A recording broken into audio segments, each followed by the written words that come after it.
বোঝে না সে বোঝে না এর ৩১৭ নম্বর এপিসোডে আমরা দেখতে পাই অনু অরণ্যকে তার পাশে বসিয়ে বলছে, দেখ ভাই, এই ঘোড়াটাকে দেখ, ছোটবেলার অনেক কথা আমাদের মনে পড়ে যাবে এই ঘোড়াটাকে দেখলে। তুই সারাক্ষণ এই ঘোড়াটা নিয়ে ঘুরতি আর বলতিস, চল ঘোড়া চল ঘোড়া চল। অরণ্যরও তখন সেই ছোটবেলার কথা খুব মনে পড়ে যায়। সে বিছানায় ঠিক করে বসে সেই ছোটবেলার কথাগুলো অনুর সাথে শেয়ার করতে থাকে। অনু তখন বলে, আউট হাউসে গেলে আমাদের ছোটবেলার অনেক কথা আমাদের মনে পড়ে যাবে। একটা কাজ কর, আউট হাউসে আমরা চল সাজাই, পরিষ্কার করে প্রদীপ জ্বালাই। পাখি এই কথাগুলো শুনতে পায়। সে মনে মনে ভাবে, অন্যদিকে তাহলে সারপ্রাইজ দিতে হবে, আমি সারপ্রাইজের ব্যবস্থা করব। অরণ্য বলে, দি তোর কোনো দরকার নেই পরিষ্কার করতে যাওয়ার, আমি একাই যাব। এদিকে দেখা যায় অর্ক, পিউ, দিদুন আর অনু মিলে কথা বলছে। সেখানে অর্ক কথার মধ্যে হঠাৎ করে বলে ওঠে যে তার মা কালকে অনেক মাথা ব্যথার কথা বলেছিল, যার কারণে অর্ক পিউকে নিয়ে প্ল্যান করেছিল বাইরে যাওয়ার জন্য, কিন্তু সেটা ক্যান্সেল করতে হয়েছে। দিদুন তখন বলে, কই আমাদের তো জানায়নি। পিউ বলে, আসলে মায়ের শরীরটা অনেক খারাপ ছিল তো আমি তার কাছে ছিলাম, মার কাউকে জানাতে বারণ করেছিল।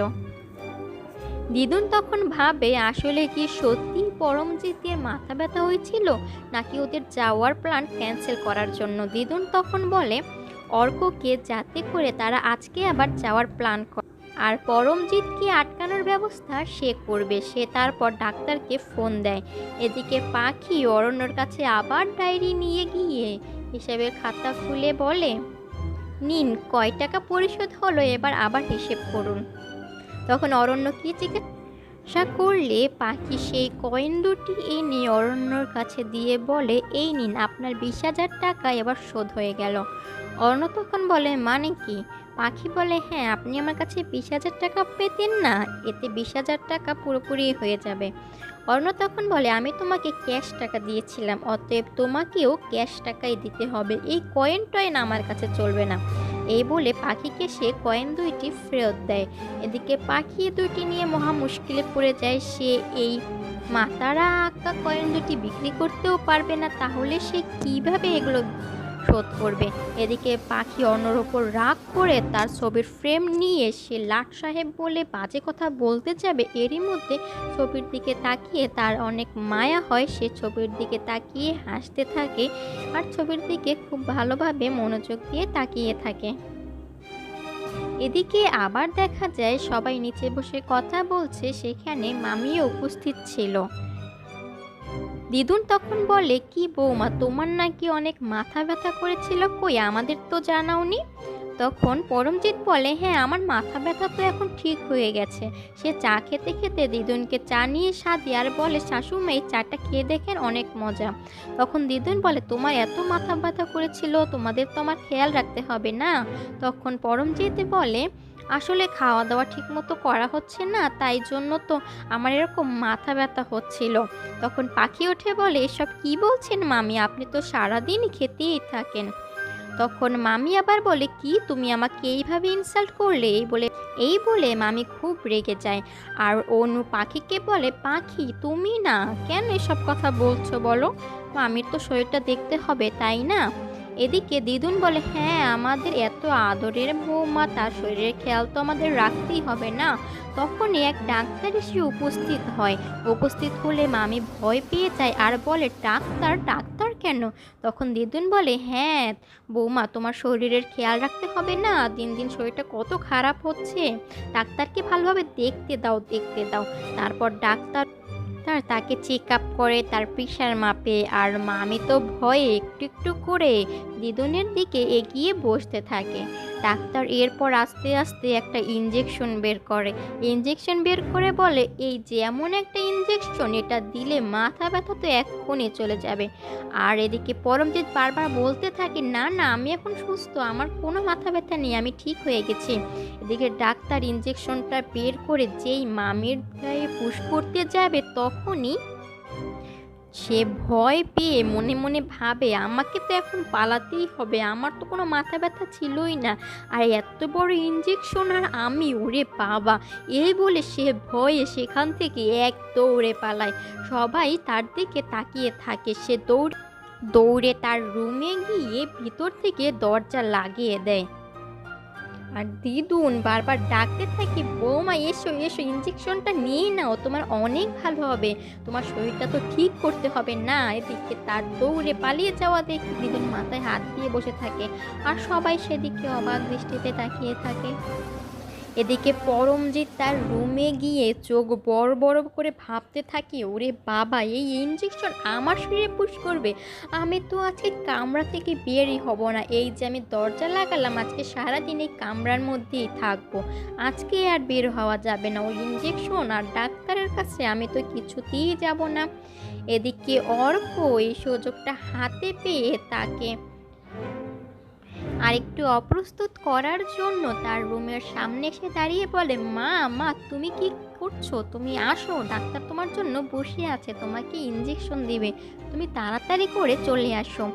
এদিকে পরমজিৎ অর্ককে সোজাসুজি বলে দেয়, না সে আজ সারাদিন কিছুতেই বের হবে না, ডাক্তার যেন চলে যায়, আর সে খাওয়া দাওয়ার ব্যবস্থাও কিছু একটা এখানেই বসেই করবে। এদিকে কৃষ্ণেন্দু আউট হাউসে যাওয়ার জন্য অনুকে বলেছিল, সে আসলে চাইছিল এখানে অরণ্য যেই আসবে তখনই সে আগুন জ্বালিয়ে দিবে, যাতে করে অরণ্য মারা যায়। এই জন্য সে কতগুলো খড়ের গাদা এনে আউট হাউসে রাখে এবং কেরোসিন তেল চারপাশে ঢেলে দেয়। কিন্তু যখনই সে খড়ের গাদা রাখতে যাবে তখনই ভাবে, এখানে যদি আমি এখন রাখি তাহলে এটা তো পরিষ্কার করতে আসবে, তার চেয়ে আমি এটা পরে রাখি, পরিষ্কার করার পরে। এরই মধ্যে তার হাতের ব্যাসটা সেখানে খুলে যায়, অথচ সে সেটা খেয়ালই করে না। দেখে অর্ক নিচে এসে বলে, মা আজ বেশ জব্দ হয়েছে, আর সে উপর থেকে নিচে নামবে না। এরই মাঝে শেষ হয়ে যায় 317 নম্বর এপিসোডের পরবর্তী এপিসোড 318 নম্বর এপিসোডে আমরা দেখতে পাই এবার অর্ক আর পিউ বাহিরে যাওয়ার প্ল্যান করে। পিউ যেতে না চাইলেও পাখি তখন বলে, কি দিদি, তোর জন্য জামাইবাবু এত সুন্দর প্ল্যান করেছে, মামিও সুন্দর ঘর বন্দি হয়েছে, দিদুনের বুদ্ধিতে, এবার যা তুই যা। তারপর পিউ আর অর্ক রওনা দেয়। এদিকে কৃষ্ণেন্দু অনুকে জিজ্ঞাসা করে, আমি যা যা বলেছিলাম সেরকম হবে তো? তখন অনু বলে, তুমি কোনো চিন্তা করো না, তোমার মনের ভয় কাটানোর জন্য আউট হাউসটা আমরা পরিষ্কার করব এবং প্রদীপ দিয়ে সাজাবো। কৃষ্ণ তখন মনে মনে খুশি হয় আর বলে, এখনই অরণ্যর শেষ দিন হবে। অনু আর অরণ্য এরপর নিচে নেমে আসে। তারা নিচে নেমে দিদুনকে এই কথা জানাতেই দেখা যায় বাহির থেকে একজন লোক এসে কলিং বেল বাজায়। হরিকাকা দরজা খুলতেই লোকটা ভিতরে আসে। এদিকে পরমজিৎ দরজা খুলে আস্তে আস্তে বাহিরে বের হয়ে দেখতে চায় ডাক্তার কি গিয়েছে সে কি না, কিন্তু সে নিচে লোকটাকে দেখে ভাবে কিছু তো একটা হয়েছে, যাই গিয়ে দেখি। এদিকে লোকটা এসে অরণ্যকে বলে, আপনি বিলের কাগজটা ভুলে রেখে এসেছেন। অরণ্য কিসের বিলের কাগজ জিজ্ঞাসা করলে লোকটি বলে যে সেই গোল্ড কয়েন দুইটের। তখন অরণ্য লোকটির কাছ থেকে কাগজটি নিয়ে লোকটিকে যেতে বলে। এদিকে বাড়ির সবাই এগুলো দেখে অনু তো অরণ্যকে জিজ্ঞাসা করে, ভাই তুই গোল্ডের কয়েন কিনেছিস, কই আমাদের তো বলিসনি। তখন মামি বুঝতে পারে যে হ্যাঁ, যে পাখি যে দুইটি কয়েন পেয়েছিল সেটি অরণ্যই কিনেছে। সে সবার সামনে বলেই ফেলে যে আসলে পাখিকে গিফট দেওয়ার জন্যই ওই ডিটারজেন্টের পাউডারের মধ্যে অরণ্যই আসলে গোল্ডের কয়েন দুইটি রেখে দিয়েছিল। কিন্তু অরণ্য কিছুতেই সেখানে স্বীকার পায় না, সে বারবার বলে, না না, আমি তো এটা আমার ক্লায়েন্টের জন্য কিনেছি। তখন বাড়ির সবাই বুঝতে পারে যে না, গোল্ড কয়েন দুটি পাখির জন্যই অরণ্য কিনে এভাবে রেখে দিয়েছিল যাতে পাখি খুব খুশি হয়ে যায়। কিন্তু অরণ্য কিছুতেই স্বীকার না করে পাখিকেও না বলে সেখান থেকে চলে যায়। কিন্তু পাখি বলে, আপনি এই জন্যই কিনেছিলেন। এদিকে অনু পাখিকে বলে, দেখেছো পাখি, ভাই তোমার মুখের হাসি দেখার জন্য ঠিক কী কী করতে পারে। দিদুন বলে, হ্যাঁ, যে পাখি মাইরে খুব ভালোবাসে তাতে তো আর কোনো সন্দেহ নেই, তা এই ব্যাপারে আমরা জানলিয়ে বা কি হয়। পাখি তখন লজ্জা পেয়ে আর কোনো কথা বলে না। এদিকে দিদুন বলে, আমি খুবই খুশি, আমার দুই নাতি আর নাত বউ খুব সুখে আছে, তারা একে অপরকে খুব ভালোবাসে। তখন মামির তার ছেলের কথা মনে পড়ে, সে জিজ্ঞাসা করে আঁকি কোথায়।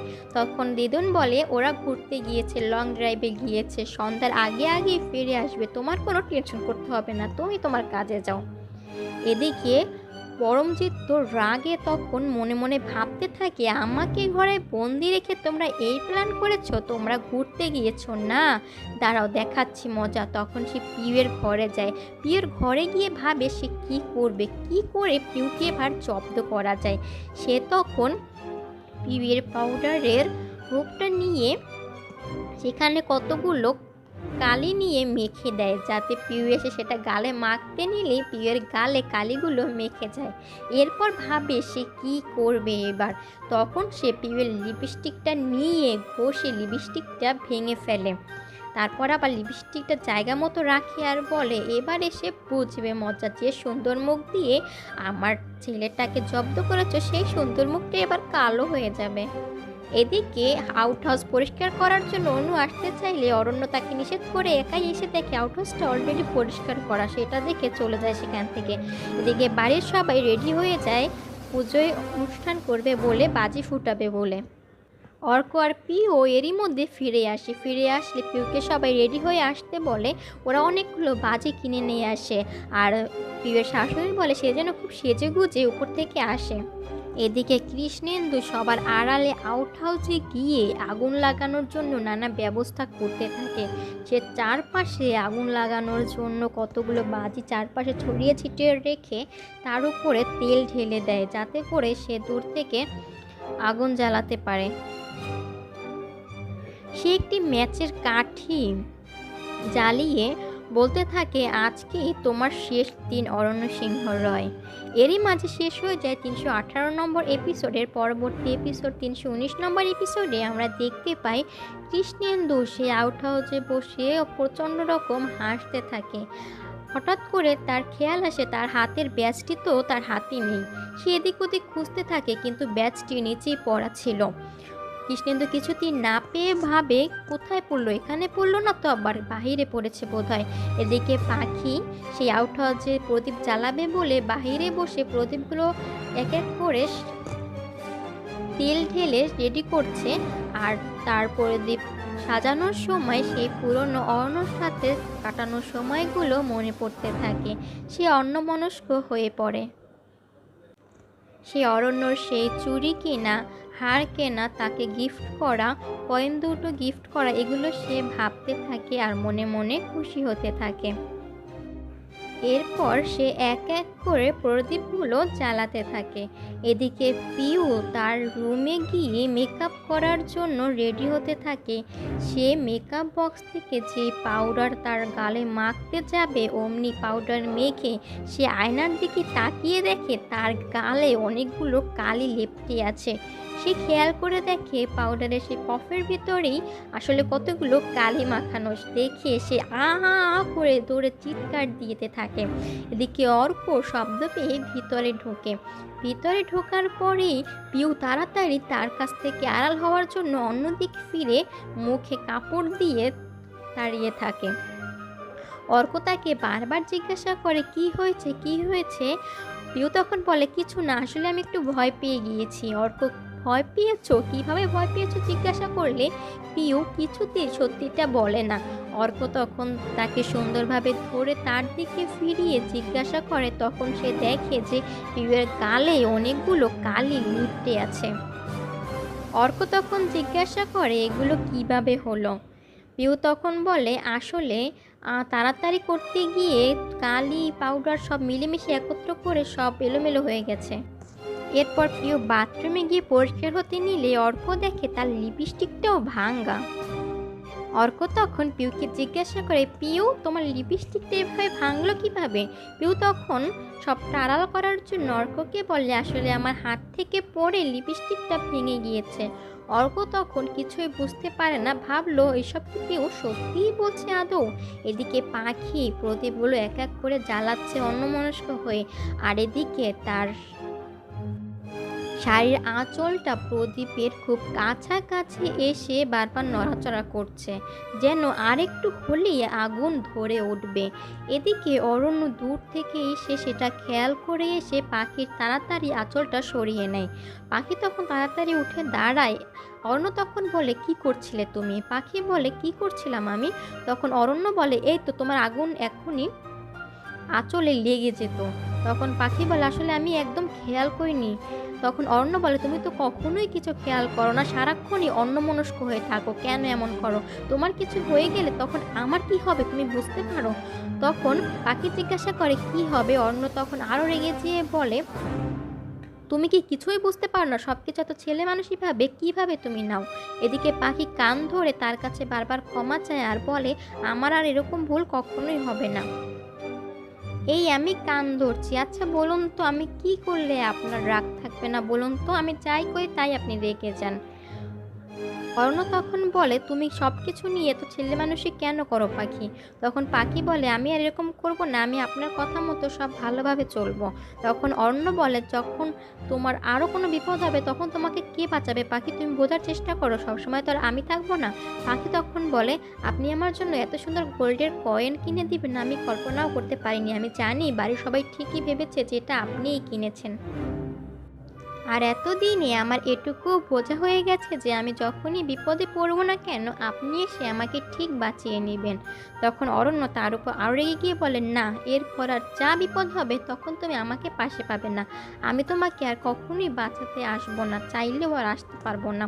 তখন পাখি বলে, জানি জানি, এই 5টা মাস তো আর বিয়ের বাকি আছে, আপনি আমাকে ঠিকই বাঁচিয়ে নেবেন, দেখে নিয়েন।